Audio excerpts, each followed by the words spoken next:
Vous écoutez Radio Lomé, il est 12h30.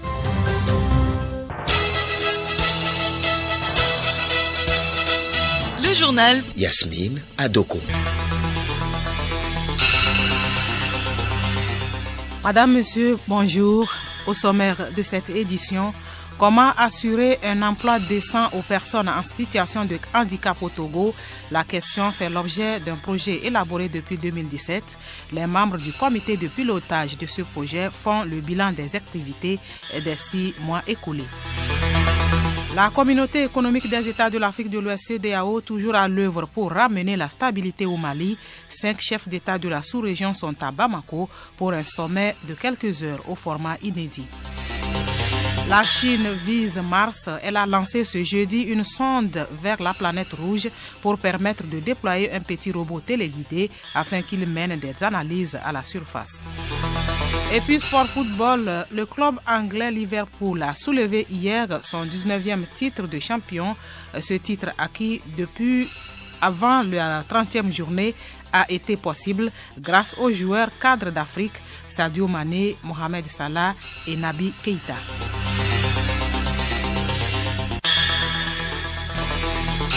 radiolomé.tg.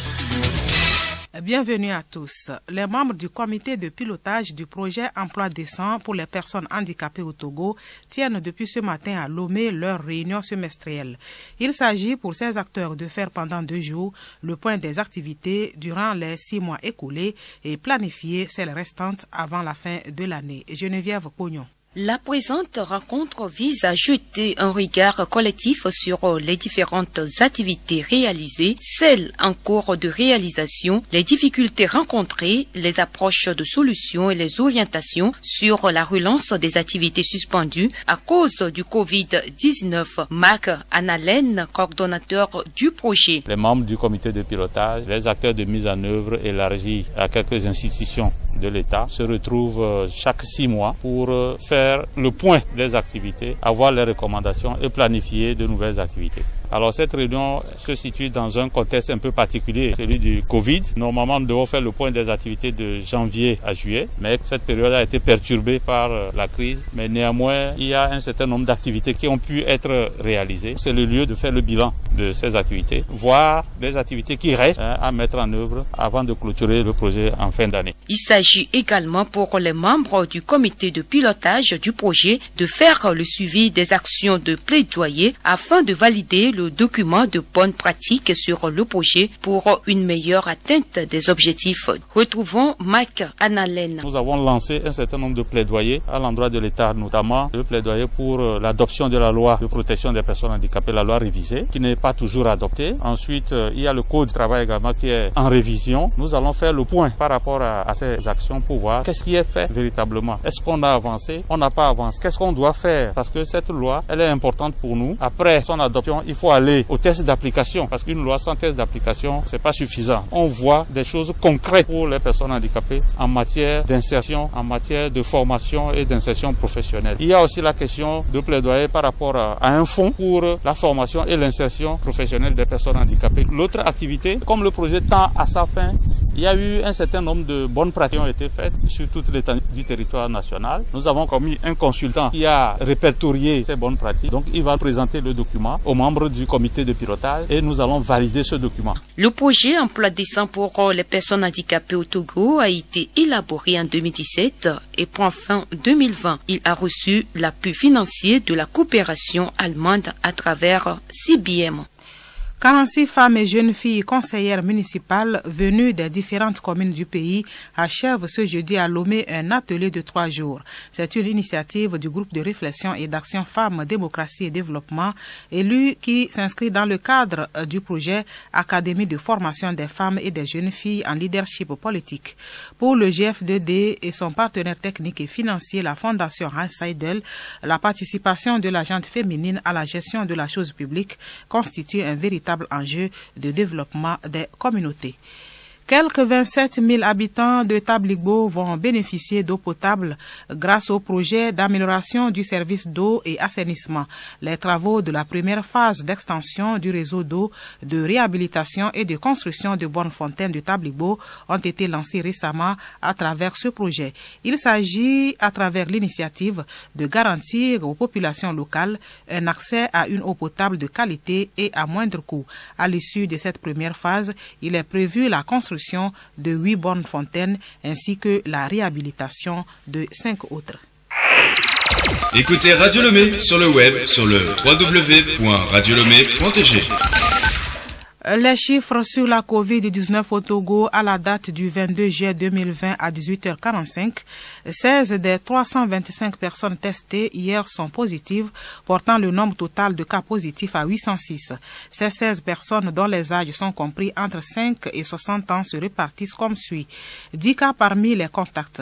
Une femme à Djarpanga dans le district de Mo, 3 femmes à Tapamé dans le district de Logou, une femme à Aneho dans le district des Lacs, 2 hommes dans le district 3 à Lomé, une femme et 2 garçons dans le district 5 à Lomé.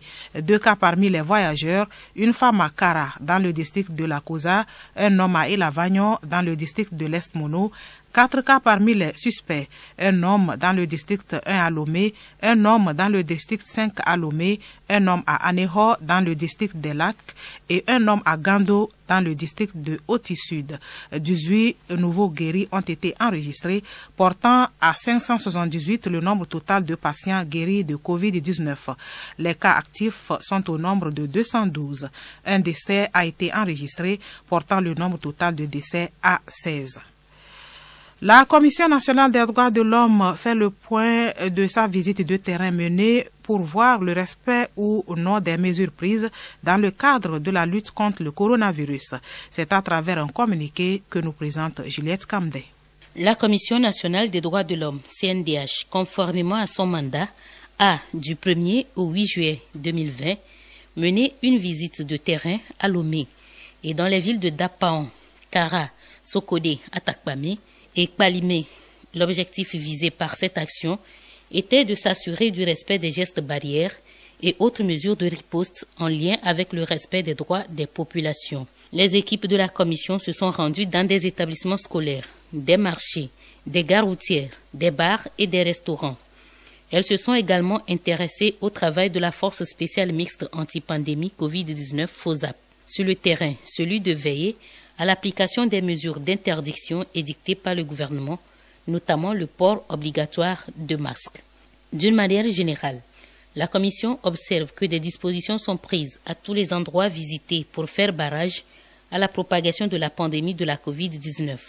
Toutefois, depuis le début de l'allègement des mesures de restriction par le gouvernement, elle a noté un relâchement dans la prise de conscience des populations vis-à-vis de la situation, voire un déni par certains concitoyens de la réalité de la COVID-19 dans notre pays. La Commission interpelle l'ensemble de la population et rappelle à tous et à chacun que seul le respect scrupuleux des mesures barrières et des autres mesures de riposte permet de protéger sa propre santé et de protéger le droit à la santé d'autrui. Elle invite également les populations à proscrire toutes sortes de discrimination et de stigmatisation à l'endroit des personnes malades ou guéries de la COVID-19, ainsi que de leurs familles. La Commission en appelle enfin au sens civique et à la responsabilité de nous tous afin de permettre au Togo de lutter efficacement contre la COVID-19.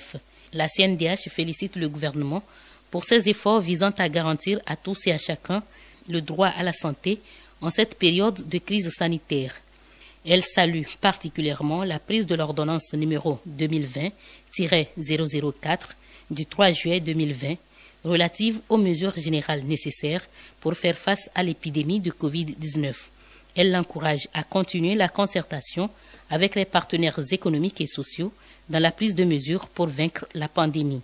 La Commission exhorte la FOSAP à poursuivre sa mission avec professionnalisme dans le respect des tests en vigueur et de la dignité de la personne humaine. Le journal Yasmine Adoko. Hors du Togo, les dirigeants de l'Afrique de l'Ouest poursuivent leurs efforts diplomatiques pour dénouer la crise sociopolitique qui secoue le Mali. 5 chefs d'État de la sous-région sont ce jeudi à Bamako. Edouard Sono. Il s'agit des présidents Mohamedou Bouhari du Nigeria, Mahamadou Issoufou du Niger, Alassane Ouattara de la Côte d'Ivoire, Nana Akufo-Addo du Ghana et Macky Sall du Sénégal. Ils auront des entretiens avec leur homologue du Mali, Ibrahim Boubacar Keïta, dans un hôtel de la capitale, puis conjointement avec l'influent imam Mahmoud Diko, figure emblématique de la contestation, et avec les dirigeants du mouvement du 5 juin M5 RFP, la coalition hétéroclite de politiques, de religieux et de membres de la société civile qui réclament le départ du chef de l'État. La délégation devrait quitter le Mali vers 17h30 après la publication d'un communiqué final. À la veille de leur arrivée, les négociations se sont poursuivies en coulisses pour mettre un terme au plus important mouvement de contestation du pouvoir en place au Mali depuis le coup d'État de 2012. Laurent Gbagbo pour candidat à la présidentielle d'octobre 2020, tel est l'appel lancé hier dans un communiqué par la Fédération du Front populaire ivoirien FPI de Yopougon. Plusieurs villes ont déjà manifesté ce souhait de voir l'ex-président candidat du parti.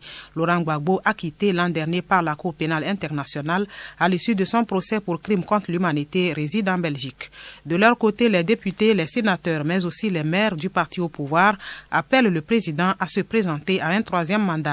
Cela rejoint en fait la position du directeur exécutif du parti RHDP Adama Bictogo. Les députés justifient leur choix par les circonstances exceptionnelles qui sont actuellement en cours.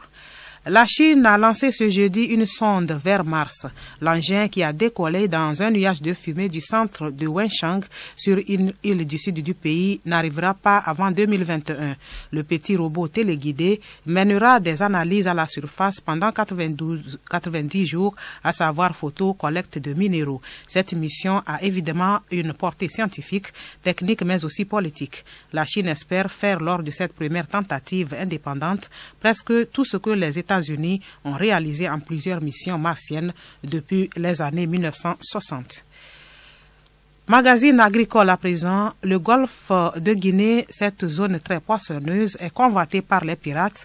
Encouragés par la mauvaise coordination des États, les pirates pillent les ressources des pays du golfe de Guinée. La pêche illégale, non déclarée et non autorisée y est pratiquée. Odette Mira. Le golfe de Guinée est particulièrement la cible des pirates. Eric Mostert espère un renforcement de capacité pour la lutte contre la pêche illégale. Je sais que le golfe de Guinée est un lieu qui est très pratiqué par la pêche illégale, parce que c'est une zone qui est très poissonneuse, puis une zone qui n'a pas la chance de bénéficier de structures très efficaces et très coordonnées entre elles pour lutter justement contre la pêche illégale. La force de la pêche illégale, c'est de jouer sur le fait que les États sont mal coordonnés entre eux. Alors, autant les pêcheurs, eux, ne reconnaissent pas les frontières et pratiquent leurs actes illégaux d'une zone à l'autre en toute impunité, parce que justement les États du golfe de Guinée ont encore du mal à se coordonner, même si depuis quelques années on a bien vu qu'il y a d'énormes initiatives qui commencent à porter leurs fruits.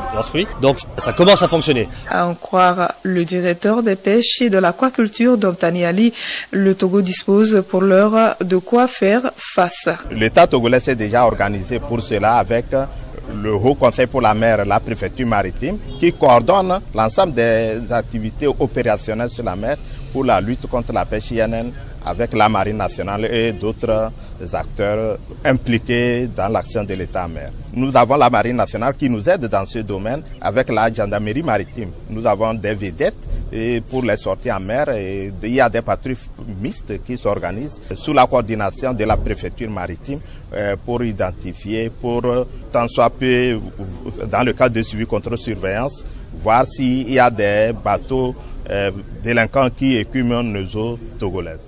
À jeudi prochain.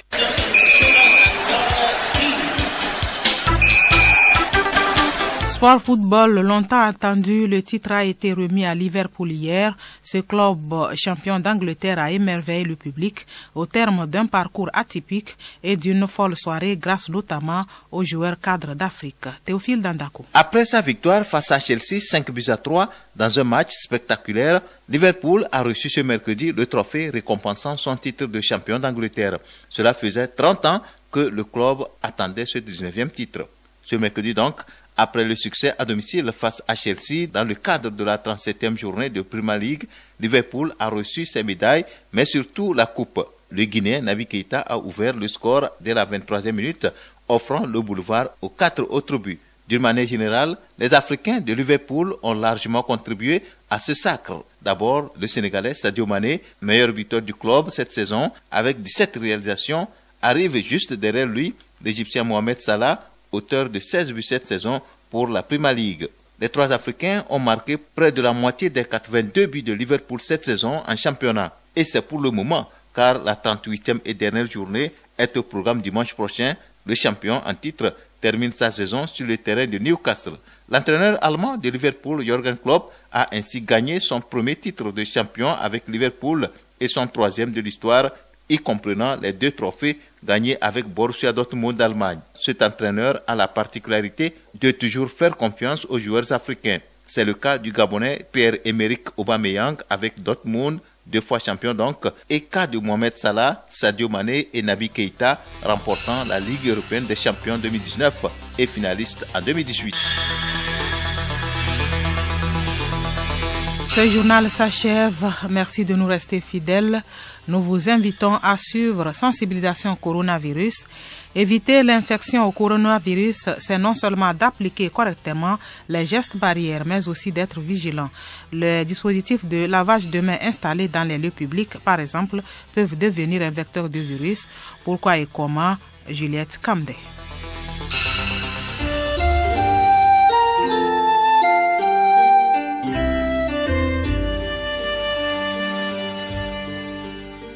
La première mesure barrière pour briser la chaîne de contamination du Covid-19 est le lavage des mains.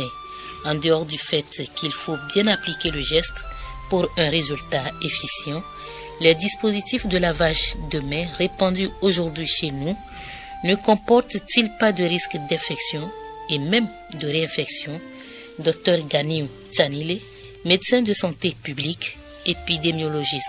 Le dispositif en principe, c'est pour nous permettre de nous protéger. Parce que la main, ça passe partout sur les surfaces. Qui aurait peut-être eu le virus se déposer là-dessus et les mains prennent. Et à travers ces mains, lorsqu'on touche les choses, on dépose, la propagation continue. Maintenant, avec les dispositifs, ça permet de détruire en se lavant régulièrement les mains avec du savon et de l'eau, ou bien des solutions hydroalcooliques. Ça permet de détruire les virus et donc de limiter la propagation. Et nous sommes fiers aussi de voir qu'il y a eu un élan des initiatives pour nous créer ces dispositifs, ce qui est très intéressant.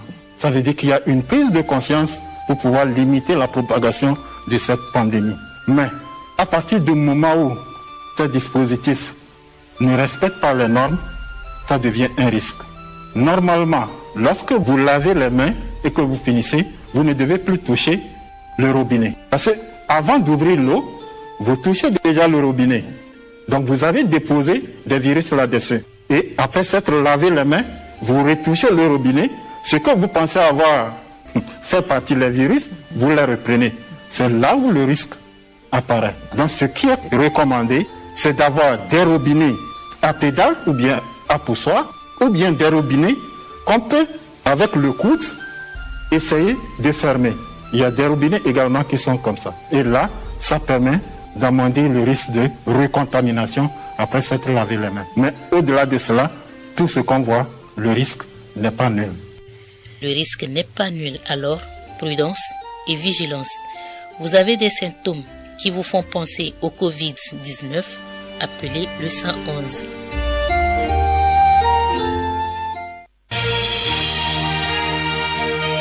Radio Lomé, boîte postale 434, email radiolomé@radiolomé.tg. Radiolomé.tg